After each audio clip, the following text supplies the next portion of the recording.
दोस्तों, भारत में पिछले कुछ सालों से ऑनलाइन डिलीवरी का एक कॉन्सेप्ट आया है और मेट्रो शहरों में तो ये कई सालों से था और अब ये छोटे-छोटे शहरों में भी हो गया है।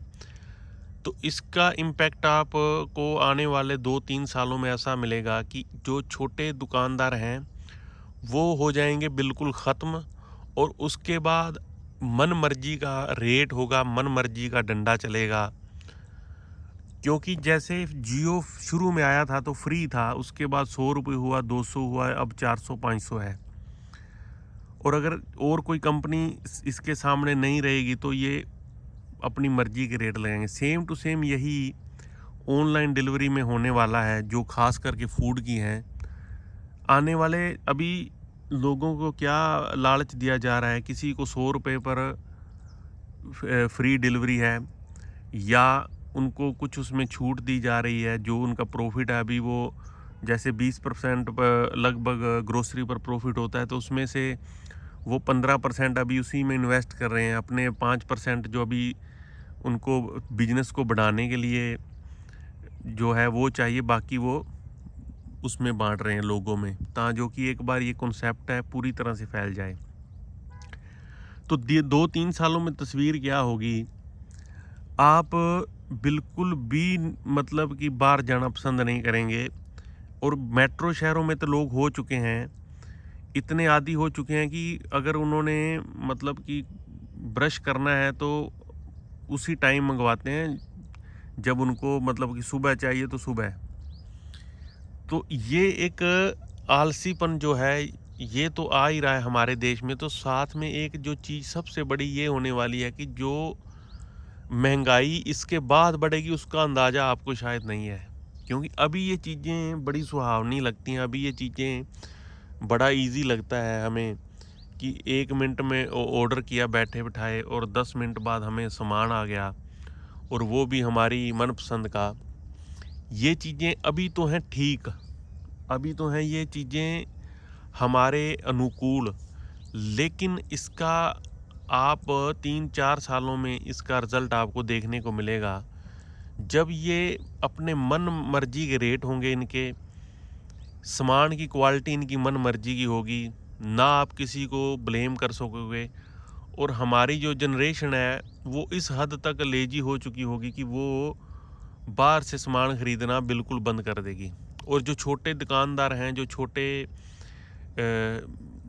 बिजनेसमैन हैं, वो बिल्कुल ठप हो चुके होंगे।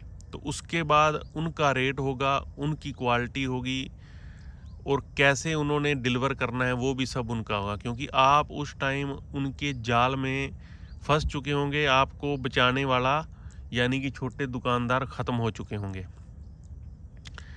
अब एक आप इसका अगर एक इसका उदाहरण समझना चाहते हैं तो आप एक चीज़ नोट करना कि सब्जी मंडी में जब आप जाते हो तो इस जहाँ वहाँ पर किसानों की जो फसल आती है, वो जो फसल होती है वो आपको जब उसका सीजन होता है तो आपको कोई भी सब्जी 10 रुपये, 15 रुपये, 20 रुपये में मिल जाती है। यानी कि सर्दियों में अगर आप 100 रुपये में भी एक बैग भर के ले के आ सकते हो। अभी आप कंपैरिजन इसका उसके साथ मत करना, क्योंकि अभी आपको लगभग सेम रेट मिल रहे हैं।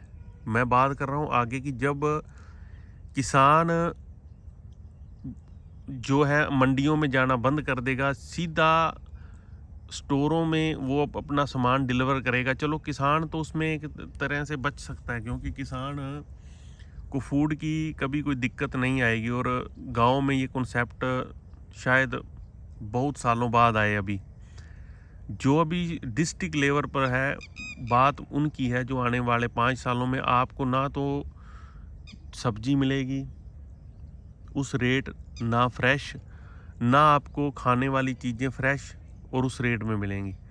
और उसके बाद आप चाहकर भी कुछ नहीं कर सकते। आप उसकी गिरफ्त में ऐसे फंस चुके होंगे कि आप उससे निकलना चाहेंगे तो भी नहीं निकल सकते।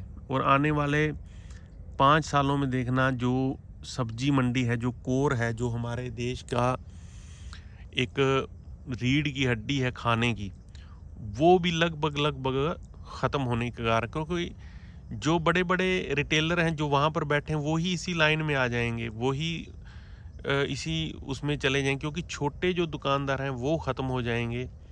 और जो बड़े-बड़े बिजनेसमैन हैं, क्यों कहते हैं कि ये सरकार बड़े लोगों की है, उद्योगपतियों की? इसीलिए क्योंकि छोटे अब जो 100 दुकानदार हैं, अगर 100 दुकानदार ख़त्म करके एक स्टोर है, एक स्टोर बना दिया जाए बड़ा, तो उसके बाद जो छोटे दुकानदार हैं वो ऑटोमेटिकली ख़त्म हो जाएंगे।